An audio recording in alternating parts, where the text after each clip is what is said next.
Last week I was stressing a lot about the size of my assets, and this week I accidentally shrunk down all my sprites. So, yeah, how did that happen?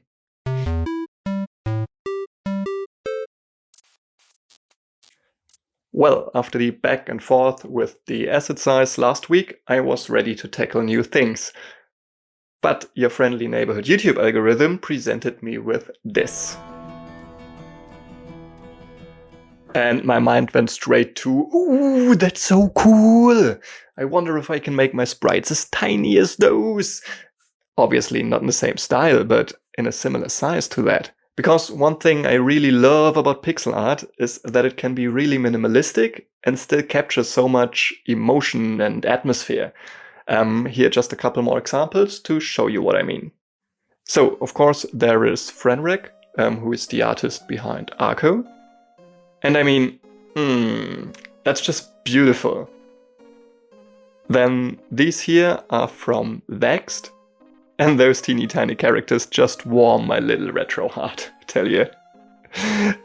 This more abstract approach, with very strong GTA vibes for me, comes from Kokon?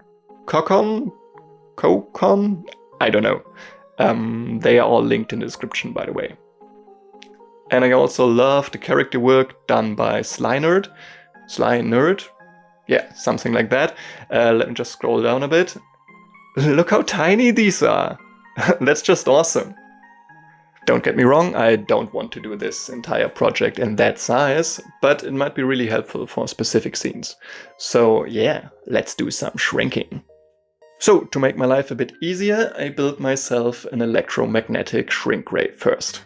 Because I just can't be bothered with shrinking down all the sprites manually, can I? So with the shrink ray ready, I got to work. First, I shrunk down the main characters. Aber, Oda, and of course Und. And since this was already a lot of fun, I also shrunk an elf, a dwarf, and an orc. Now, what to do with all those teeny tiny sprites? Well, first, they are way easier to care for than bigger sprites, which is nice. Also, I feel like these minimalistic designs might be really helpful as a storytelling device, because they provide this additional perspective that might be way more interesting to watch and way more engaging than just having one fixed viewpoint all the time. Further, I could use my tiny sprites to sketch out entire scenes before I get to work on the bigger design. Which honestly could be great for my process, because I tend to overfixate on minor details when working on larger scenes. And I guess starting off small could really help me with that. So, first of all, this last week was a lot of fun. And I also believe I found a really helpful technique to even better capture this world I want to create, which is nice.